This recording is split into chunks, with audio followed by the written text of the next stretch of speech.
ಈ ದಿನ ಶಿಡ್ಲಘಟ್ಟ ನಗರ ಠಾಣೆಯಲ್ಲಿ ನಮ್ಮ ಮೇಲಧಿಕಾರಿಗಳ ಆದೇಶದಂತೆ ಫುಟ್ಪಾತ್ ಮೇಲೆ ಕೆಲವು ಅಂಗಡಿಗಳೆಲ್ಲ ಇಟ್ಕೊಂಡು ವ್ಯಾಪಾರ ಮಾಡ್ತಾಯಿದ್ರು. ಆ ದಿನ ಈ ಸಂಚಾರಿ ನಿಯಮಕ್ಕೆ ತೊಂದರೆ ಆಗ್ತಾಯಿತ್ತು. ಅದರಿಂದ ಎಲ್ಲನೂ ಒಂದು ಪಾರ್ಕಿಂಗ್ ವ್ಯವಸ್ಥೆ ಆಗ್ಬೋದು, ಮತ್ತು ಆ ಫುಟ್ಪಾತ್ ಮೇಲೆ ಕೆಲವರೆಲ್ಲ ಅಂಗಡಿಗಳೆಲ್ಲ ಇಟ್ಕೊಂಡಿದ್ರು.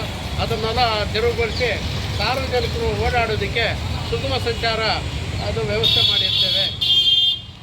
ನಡೀತಾನೆ ಇರುತ್ತೆ. ಒಂದು ವೀಕೆಂಡು ಅಂದರೆ ವಾರಕ್ಕೊಂದು ಸಾರಿ 2 ಸಾರಿ ಅದ್ರ ಬಗ್ಗೆ ನಾವು ಫುಟ್ಪಾತ್ ತೆರವು ಕಾರ್ಯಕ್ರಮಗಳು ಆಗಾಗ ಮಾಡ್ತಾನೆ ಇರ್ತೀವಿ. ಇದ್ರೆ ನಾವು ಮೊದಲನೇದಾಗೆ ಪಿಟಿ ಕೇಸ್ ಹಾಕ್ತೀರಿ.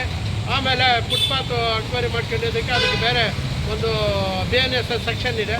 ಅದ್ರ ಪ್ರಕಾರ ಪ್ರಕರಣ ದಾಖಲು ಮಾಡಿ ಮಾನ್ಯ ನ್ಯಾಯಾಲಯಕ್ಕೆ ಕಳಿಸ್ಕೊಡ್ತೀರಿ. ಮತ್ತು ಅವ್ರಿಗೆ ಅಲ್ಲಿ ಮೇಜರ್ ದಂಡ ಆಗುತ್ತೆ. VGT ರೋಡು, ಕೆಲವು ಜನಸಂದಣಿ ಜಾಗ ಅಂದರೆ ಟ್ರಾಫಿಕ್ ಎಲ್ಲಿ ಜಾಸ್ತಿ ಇರುತ್ತೆ ಅಲ್ಲೆಲ್ಲ ಮಾಡ್ತಾಯಿದ್ರು. ಮತ್ತು ನೆನ್ನೆಲ್ಲನೂ ಬಸ್ ಸ್ಟ್ಯಾಂಡಲ್ಲಿ ಮಾಡಿದ್ದೀರಿ. ಬಸ್ ಸ್ಟ್ಯಾಂಡು ಆಸುಪಾಸು ಎಲ್ಲ ಮಾಡಿದ್ದೀರಿ. ಈಗ TB ರಸ್ತೆಯಲ್ಲಿ ಮಾಡ್ತಾಯಿದ್ದೀರಿ. ನಾಳೆ ಒಂದು ಅಶೋಕ ರೋಡಲ್ಲಿ ಮಾಡ್ತೀರಿ. ಈ ಡೈಲಿ